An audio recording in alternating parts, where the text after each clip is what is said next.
వాళ్ళ మీద దాడి చేసి ఎవరిని కూడా కౌన్సిల్ సభాభవనంలోకి లోపలికి వెళ్లకుండా ఎవరైతే వైఎస్ఆర్సీపీ మద్దతుదారులు ఉన్నారో వాళ్ళందరినీ కూడా నిన్న వాళ్ళ కొట్టడము, తిట్టడము, బయటికి తోసేయడము అంతా చేసి వాళ్ళు చాలా హంగామా చేసి అక్కడ స్థానిక శాసనసభ్యులు మరియు వాళ్ళ యొక్క అనుచరుల వీరంగం సృష్టించినటువంటి పరిస్థితి నిన్నంతా కూడా మనం చూసాం. నిన్నటి నుంచి ఎప్పుడైతే సభ్యులు అక్కడికి సమావేశ మందిరానికి వెళ్ళలేదో వెంటనే ఇమ్మీడియట్గా అక్కడ ఆ సంబంధిత అధికారులు ఈ రోజుకి దాన్ని ఎలక్షన్ షెడ్యూల్ ఈ రోజుకి వాయిదా వేయడం జరిగింది. ఎలక్షన్ షెడ్యూల్ ప్రకారం ఈరోజు వాయిదా వేసి ఈరోజు జరగాల్సినటువంటి ఎన్నిక ఈరోజు ఉంటే ఈరోజు ఆ ఎన్నికను ఏ విధంగా అయినా కూడా జరగకుండా ఆపాలి, లేదు వీళ్ళందరూ ఎవరు రాకుండా పోతే వాళ్ళు తనంతట తానుగా వాళ్ళు డిక్లేర్ చేసుకోవాలి అనేటువంటి ఒక దురుద్దేశంతో ఈరోజు ఈ ఎన్నికను ఈరోజు మళ్ళీ కూడా ఆ ఎన్నికను నిర్వహించే క్రమం ఈరోజు ఈ కూటమి ప్రభుత్వం మొదలుపెట్టినటువంటి పరిస్థితి. దీనికి నిన్ననే ఈ పరిస్థితి ముందుగానే ఊహించినటువంటి వైఎస్ఆర్ కాంగ్రెస్ పార్టీ నిన్ననే సంబంధిత ఎన్నికల కమిషన్ గారికి ఈ ఒక రిప్రజెంటేషన్ ఇవ్వడం, ఆ రిప్రజెంటేషన్ మీద ఎన్నికల కమిషన్ వారు తర్వాత వివరణ కోరడం, తర్వాత తదుపరి ఒక డెలిగేషన్ వెళ్ళి ఎమ్మెల్సీల డెలిగేషను ఎన్నికల కమిషనర్ స్వయంగా కలవడం, కలిసిన తర్వాత వాళ్ళు కొన్ని మీకు ఏమేమి రిక్వైర్మెంట్స్ కావాలో అవన్నీ కూడా ఇన్ రైటింగ్లో రాయండి, మేము ప్రొవైడ్ చేస్తామని ఎన్నికల కమిషన్ చెప్పినప్పటికీ కూడా చెబితే దానికి కావాల్సినటువంటి మాకు రక్షణ కావాలి, అక్కడి నుంచి మేము ఎక్కడైతే ఉన్నామో మా సభ్యులు అక్కడి నుంచి వాళ్ళని అక్కడికి తీసుకొని వెళ్ళే విధంగా మాకు రక్షణ ఇవ్వండి అని చెప్పేసి చెప్తే ఎన్నికల కమిషను వాళ్ళకి రక్షణ కల్పించే దానికోసం అని చెప్పేసి సంబంధిత డీజీపీకి ఎన్నికల్లో ఉండేటువంటి కమిషనర్ ఎన్టీఆర్ జిల్లా కమిషనర్ గారికి ఆ ఎన్నికల అధికారులకు అందరికీ కూడా ఒక మెమో ఇవ్వడం జరిగింది, వీళ్ళకి కావాల్సినటువంటి రక్షణ కల్పించండి అని.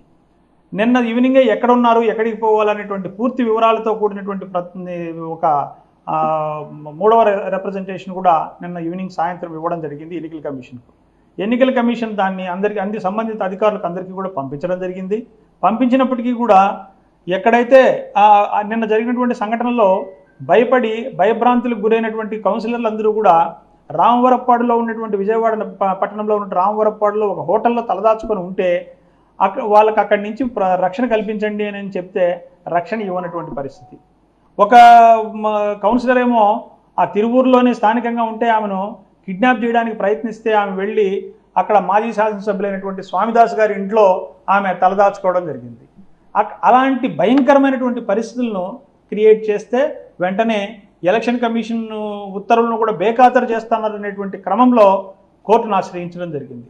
కోర్టు దాన్ని హౌస్ మోషన్గా కోర్టును ఆశ్రయిస్తే హౌస్ మోషన్ మూవ్ చేయడం వల్ల ఆ పిటిషన్ నిన్న రాత్రి ఫైల్ చేసినటువంటి పిటిషన్ ఇప్పుడు 10 గంటలకు విచారణకు కోర్టు కూడా తీసుకోవడం జరిగింది. కోర్టు విచారణ తీసుకుంటే కోర్టు విచారణలో వచ్చినటువంటి ప్రభుత్వ న్యాయవాది కూడా మేము రక్షణ కల్పిస్తున్నాము, అన్ని రకాలుగా మేము ఇస్తున్నాము అని చెప్పేసి కోర్టుకు చెప్పడం. కోర్టుకు చెబితే కోర్టు ఏ అధికారితో రక్షణ కల్పిస్తున్నారు, ఎక్కడి నుంచి ఎక్కడికి వాళ్ళకి రక్షణ కల్పిస్తున్నారు, ఏ అధికారి దీంట్లో మీరు రెస్పాన్సిబుల్ చేస్తున్నారు అని చెప్పి ఒక ఏసీపీ అధికారిని స్థాయి అధికారిని ఒకరిని డిప్యూటేట్ చేసి అతని ద్వారా అతని డీటెయిల్స్ అన్ని కూడా కోర్టుకు ఫర్నిష్ చేసి అతని ద్వారా రక్షణ కల్పించండి అని చెప్పేసి డైరెక్షన్ ఇవ్వడం కూడా జరిగింది. ఇచ్చినప్పటికీ కూడా కోర్టు ఆ ఉత్తర్వులను ఇచ్చి ఒక అర్ధగంట లోపల మళ్ళీ దాన్ని నాకు పూర్తి వివరాలను సమర్పించమని కోర్టు దాన్ని డిస్పోజ్ చేయకుండా పెండింగ్లో ఉంచినప్పటికీ కోర్టులో మ్యాటర్ పెండింగ్లో ఉందని తెలిసి కూడా ఇప్పుడు అక్కడ ఉన్నటువంటి శాసనసభ వెళ్ళినటువంటి కౌన్సిలర్లను ఆ ఏకుండూరు మండలంలోని పడమట మాధవరం అనేటువంటి గ్రామం వద్ద వాళ్ళ కూటమి సభ్యుల యొక్క మంది మార్బలంతో అక్కడికి వెళ్ళినటువంటి వాళ్ళతో పాటు సపోర్ట్గా వెళ్ళినటువంటి జిల్లా అధ్యక్షుడైనటువంటి అవినాష్ గారిని అరెస్ట్ చేయడం, అరుణ్ని అరెస్ట్ చేయడం, ఎమ్మెల్సీ గారిని, తర్వాత ఆ నియోజకవర్గ ఇన్ఛార్జ్ అయినటువంటి స్వామిదాస్ గారిని ముందస్తు అరెస్టులో భాగంగా వాళ్ళని అరెస్ట్ చేయడం, వెంటనే ఇమ్మీడియట్గా వాళ్ళందరినీ కూడా చుట్టుముట్టి కొంతమంది మాబ్ని తీసుకొని వచ్చి ఆ కౌన్సిలర్లను చుట్టుముట్టితే కౌన్సిలర్లందరూ కూడా వెనుదిరిగేటువంటి పరిస్థితి ఇప్పుడు ఉత్పన్నమైంది. ఎందుకంటే వాళ్ళను అక్కడ సమావేశానికి వెళితే వాళ్ళు ఓడిపోతారు, కానీ ఎలాగైనా కూడా వీళ్ళందరూ లేకుండా ఆ సమావేశాన్ని వాయిదా వేసి చట్టంలో ఉండేటువంటి లొసుగులను ఆధారం చేసుకొని ఈ నెక్స్ట్ టైం నోటిఫికేషన్ వచ్చినప్పుడు కోరం లేకుండా ఎన్నిక జరిగితే ఆ రోజు ఎవరిని రానికుండా ఆ అవసరమైనటువంటి 3-4 సభ్యులు వెళ్ళి ఈ ఎన్నికను ఏకపక్షంగా డిక్లేర్ చేసుకునేటువంటి కుటిల ప్రయత్నం ఈరోజు ఈ రాష్ట్ర ప్రభుత్వం చేస్తుంది అంటే ప్రజాస్వామ్యం అనేది ఈ రాష్ట్రంలో ఉందా, ప్రజాస్వామ్యం అనేది ఏ పరిస్థితుల్లో ఎంత దూరంలో ఉంది అనేది ఊహకు కూడా అందనటువంటి క్రమం ఈ రాష్ట్రంలో కనపడుతుంది. ముఖ్యంగా కోర్టులో కేసు పెండింగ్ ఉంది, 10 గంటలకు విచారణ తీసుకునింది, ఒక అర్ధగంట లోపల ఎక్కడెక్కడ రక్షణ కల్పిస్తున్నాం ఏమి చెప్పమనింది. ఒకవైపున పోలీసులు ఇంత దుర్మార్గమైనటువంటి చర్య పూనుకోవడం అనేది నిజంగానే చాలా దౌర్భాగ్యం. ఈ రాష్ట్ర ప్రజలు చేసుకున్నటువంటి దౌర్భాగ్యమో ఏమో తెలియదు, కానీ ప్రజాస్వామ్యం అనేది ఈ రాష్ట్రంలో కూని అయిపోయిందని మాత్రము మనము చెప్పక తప్పదు. ఓకేనా? హైకోర్టులో ఆల్రెడీ పిటిషన్ పెండింగ్లోనే ఉంది. ఈ విషయాలన్నీ జరిగిన విషయాలన్నీ కూడా ఇప్పుడు కోర్టుకు విన్నవించబోతున్నాం.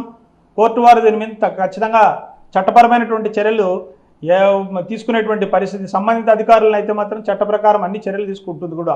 ఎందుకు అంటే కోర్టు పిటిషన్ పెండింగ్లోనే ఉంది. ఒక అరగంటలో ఏ అధికారిని మీరు డిప్యూటేట్ చేస్తున్నారో అధికారి ద్వారా ఏ విధమైనటువంటి ప్రొటెక్షన్ ఇస్తున్నారు అని అడిగి మీరు మాకు చెప్పమని చెప్తే అంతలోనే ఇలాంటి అధికార దుర్వినియోగం చేసి అక్కడ ఉన్నటువంటి పోలీసులే అసలు ఎవరైతే ఈ రాష్ట్రంలో రక్షించాల్సినటువంటి వ్యక్తులు ఎవరైతే ఉన్నారో వాళ్ళే ఈరోజు భక్షించేటువంటి పరిస్థితి.